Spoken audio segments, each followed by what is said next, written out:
So you're probably looking at a person that you're very familiar with, especially for those of you who are a bit older. Um, this is Richard Simmons. He was a very well known character, especially in the 90s. He was on TV all the time. He was an exercise guru, basically. Saw him on all kinds of commercials, all kinds of shows. He was invited to all kinds of talk shows and late night shows, and he was just a very flamboyant, funny, fascinating character. Um, Very motivational, some would say, I suppose, but I just remember him very clearly because of how funny he was and kind of ridiculous in a way. But I'm looking at these pictures and something is missing. And it has to do with the Mandela effect related to him that's not talked about very often. That's why I'm bringing this up. And another reason why I'm bringing this up is because I submitted such a post on a Mandela effect related subreddit called Redconned. Okay.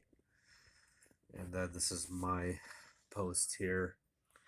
This probably has been mentioned before, but I'm curious to see how many people remember Richard Simmons as a flamboyant exercise guru constantly on TV in the 90s. My mom used to watch him.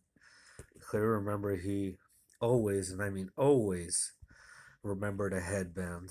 Now he never wore one. Reminds you of how Judge Judy supposedly never used the gavel. And so the response I got was absolutely astonishing.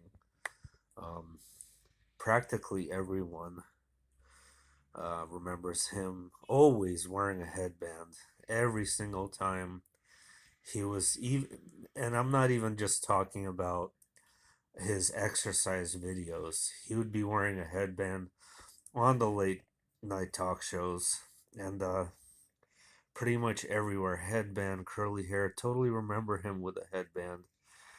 Okay, this one's hitting me hard, and yeah, I'm gonna get into the costumes, but there's a specific one, specific comment.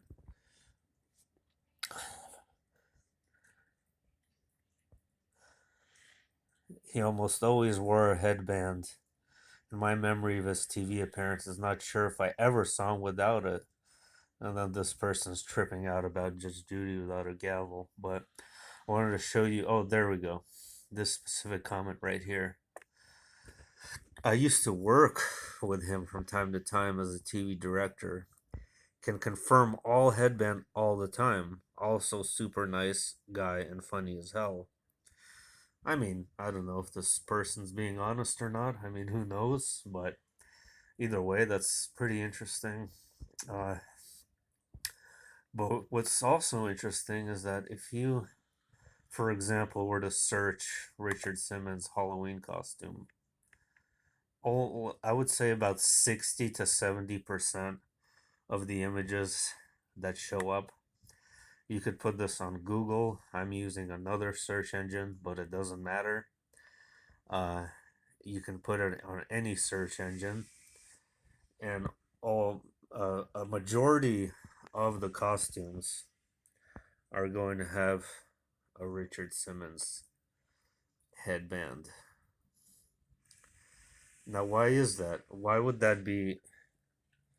Why would this be included as part of his costume if he never wore one? And another thing about headbands before I stop talking about it is his Karate Kid. This was mentioned briefly the other day.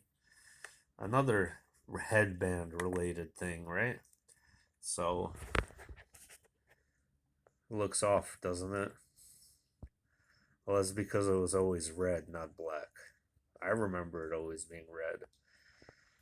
Now it's interesting because headbands are related to the corona, your mind, your skull, your brain, I think. So this is a specific type of mockery, Mandela effect, where they change your corona, right? At least that's a possibility.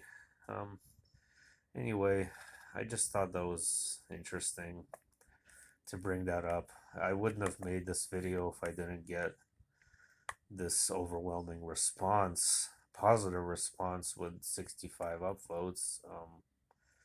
So I was just happy about that. Um, before I go, wanted to mention tomorrow's live stream, 9 p.m. Pacific time. We're going to be discussing a very heavy subject that has been weighing heavily on my mind, actually. Kind of been making me depressed, but I think it's necessary to talk about because there's a lot of things people don't know about this subject. You'd be surprised, but it has to do with cannibalism. We're going to be discussing cannibalism, and I'll share that link down below here if anyone's interested. Tune in 9 p.m. Pacific time. Other than that, I don't really have anything else to share. No dreams again. Not that I remember. Well, it's funny actually. I stopped dreaming after somebody invited me to a group called Dreamcatcher.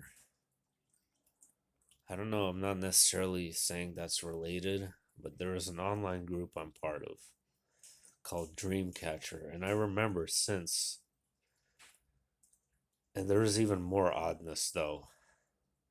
When I was invited to that group, I was cleaning up my house and I found an old dream catcher, like a Native American dream catcher, like still inside of a plastic thing, like it was never taken out. And that's around the time when I stopped having dreams as often. So I don't know if it's related, but that was an odd synchronicity right there. I joined this Dreamcatcher group online, and a few minutes later, I find this Dreamcatcher in my room. So I don't know.